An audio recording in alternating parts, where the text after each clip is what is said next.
What's going on, guys? We are back with CHL Mailtime, Episode 5, appropriately titled Mathematically Eliminated. We got a few voicemails tonight. We got a few tweets. A few tweets we're not going to read because I'm not going to read banter between GMs and opposing GMs and all that good stuff. Keep it kind of clean for you guys. If you guys don't know, you can call in at 617-260-5411. I'm sorry, I'm getting my numbers all mixed up. It's a Google Voice number, so bear with me. It's 774-260-5411, and you can leave a voicemail, identify yourself by gamer tag, position, and all things like that. Ask a question. You'll hear a few tonight as examples. Give me a shout-out. Give yourself a shout-out. Give your team a shout-out. Talk to whoever you want. You know the drill. If you're a little shy and you don't want to hear your voice on the radio shows or any media projects, you can feel free to tweet at me at PowderP, or you can use the hashtag CHL Mailtime. That's where we will monitor tweets and check out what questions you guys have that you guys want to hear a little bit of feedback on. So with that being said, the first one's kind of fun. We had a little bit of an issue last night, so we got a caller, Nutty Grandpa, always wanting to call in, GM of the Spokane Chiefs. So let me play that for you. Hey, Powder P, it's Nutty G. I was calling to, I saw you chimed in on the, curious your feelings on Ron's post about the 2-minute penalty for a goalie who lags out the last 2 minutes of a game. If I could get your thoughts on that. Thank you, sir. All right, that's everybody's favorite old timer in the league, Nutty Grandpa. Basically, the question is, what should we do about goalies lagging out in the last 2 minutes? Sure, we all know we're supposed to, stop at the next whistle as soon as we can, get pictures and stuff like that.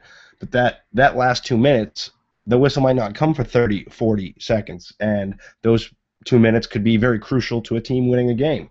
So basically, just kind of spitballing in the forum here, we got a response from the CHL commissioner, Crazy Ron, and he basically came up with this idea saying that if a goalie lags out with under 2 minutes of the game and you have all the proof, a team would take a full 2-minute penalty to compensate, and then once the penalty is over, that is the end of the game, end of story.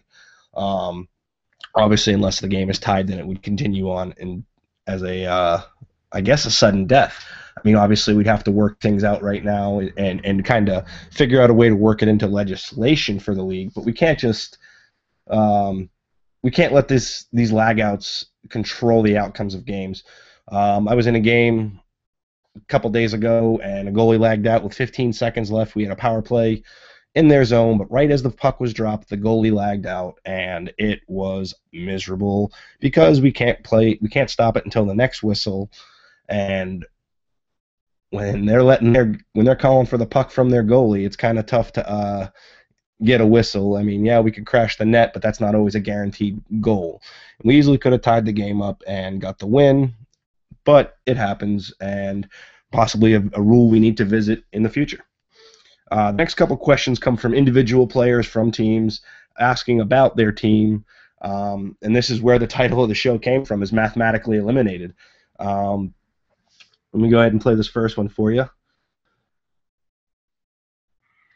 Hey, what's going on, Powder? It's Otto Jets from Chicoutimi Saguines. I'm a goaltender.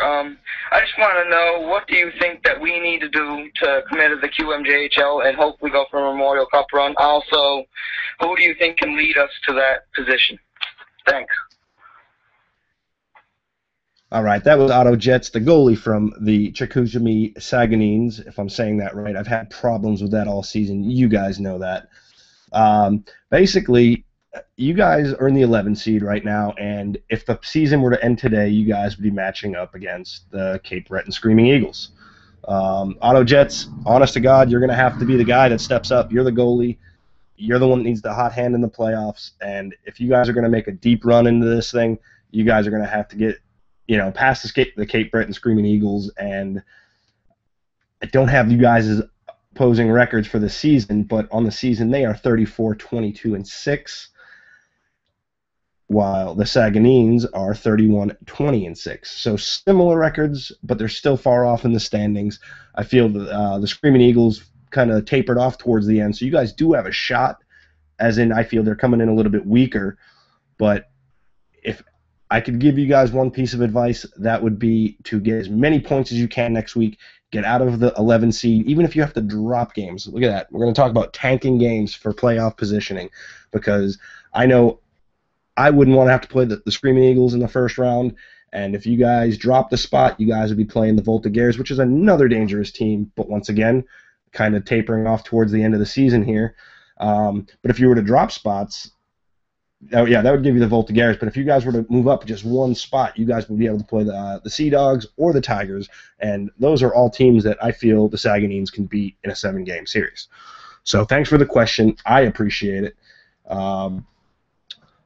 Hopefully you guys call in some more and get some more discussion going, because it's not all just it's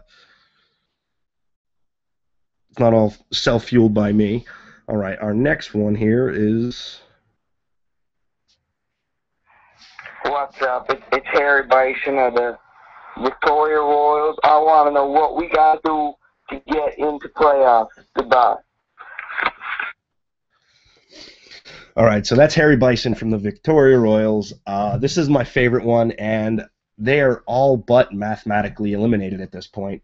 However, they took a forfeit loss tonight, and when you take forfeit losses, it's just not showing any effort. So, in my opinion, the Victoria Royals will not be playing in the postseason. Looking at their schedule for the upcoming week, they have huge mountain to climb if they really want to make an honest attempt. They got Spokane, which is a winnable game for them. Vancouver, a winnable game.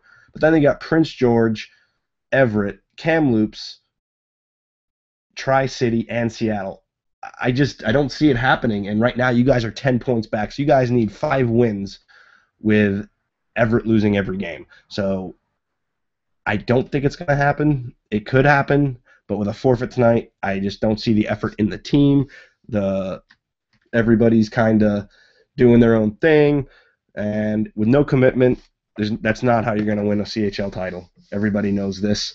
Look at some of the powerhouse teams that are tapering off because they were riding some superstars all season long that eventually got called up, and now they're not the heavy favorites anymore. Which brings us to our Twitter questions for the night. These ones came at me from a whole bunch of people, and if you guys still want to get it in, it is hashtag CHL Mailtime. That is where we'll be. That's where you guys can reach me. I have a feed going for that, and I always checking it out. So, Will Netsky asked, will the QMJHL standings be fixed? 12 teams have clinched a playoff spot, but the standings show none. Well, if you guys are smart people, you guys know that the season's not over yet. So you've clinched spots, but you haven't necessarily clinched your position, and they're not mathematically eliminated. Now, if I'm incorrect on that, you guys could, easily just write a letter to the league and ask them. I don't have any control over these standings, so I can't tell you. However, it's not a hard formula to figure out. And I'm pretty sure the 2 teams that are eliminated already know they're out. And, it's just something you guys are going to have to figure out on your own. It's really not a huge issue. If it's that big of a deal to you, I'm assuming you're not on one of the top teams. Thanks for the write-in, Will Netsky. Follow him on Twitter. The next one comes back from Rushpak. It's for the GM for the Swift Current Broncos. One of my favorite players in the league and favorite players to play with on the ice. He's got 2 questions tonight. His first one's kind of a joke. It's asking if me and J-Rod have already pre-ordered our tickets for 50 Shades of Grey. Well, I'm not interested in it. J-Rod, he's probably already got some for him and his fiance, but me and J-Rod will not be watching it together. However, we will listen to the audiobook after our Around the CHL episode this week on Sunday. So check it out then. No Shades of Grey for us. All right. His other question is a little bit more. Have my Memorial Cup predictions changed. Obviously, my predictions early on in the season were Kamloops versus the Titan with a Blazers win overall. I wouldn't say it's changed. However, if I was a betting man, the odds have definitely changed. We got Kamloops, who all of a sudden don't know how to, build a winning streak. They're at 10 losses right now, and that was my prediction, was 10 losses for the season. So they're there now. However, in their last 10, they are 5-5. Sure, 5-5 will win you a 7-game series, but the wrong string of 5 losses could knock you out of the playoffs real quick. So Kamloops, still my favorite to win it all. However, the Titan are also heavy favorites in their conference. The Velour Furores, they've been playing some really good hockey. They're 8-2 in their last 10, as well as the Voltigeurs, who are 7-3 in their last 10. The teams that are eliminated, the Remparts and Islanders, you don't really have to worry about them. But a team like the Huskies, who is 8-2 and they're coming from the 13 seed right now, that's a team you'd be scared to play in the first round. The team gets hot, anything can happen. But no, my predictions are still the same. Titan Kamloops in the Memorial Cup final with a Kamloop victory. So there's my prediction on that. So that's all our questions for CHL Mail Time. I hope everybody's having a good week. I hope everybody is in the playoff hunt, is having some fun. For the teams that aren't in the playoff hunt, let me just beg you guys to kind of stay on and keep going. Maybe you could be the team that ruins somebody else's playoff seeding and bump them down a notch in that ladder. I know it's not fun playing when you know the end of the road is in sight. However, you're playing now for pride. I know it sounds so cliche, so cheesy, but you gotta keep it going for the sake of the league, the integrity of it.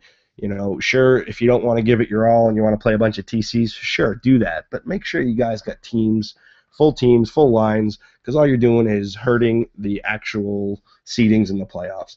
Be the guy that disrupts it. Don't be the guy that makes this league unfun, if that's even a word. Yeah, and don't forget, you guys can call in at 774-260-5411. The line is open 24/7. You will not be talking to me. You'll be leaving a voicemail. And don't forget the hashtag CHL Mailtime. For those of you that are interested in all this media stuff, we have a really exciting one coming up next. It's the LGHL PA Vice President, Bottomless Pit. He'll be on here talking about what they've been doing with the scouting games for these training camp players that want to make a name for themselves and want to be established in this league and get on a roster. He's got a whole new outlook on things, completely different than what I've seen in the past. Really positive outlook. I'll be there. Bottomless Pit will be there. We're expecting Nikki W. and possibly a couple others.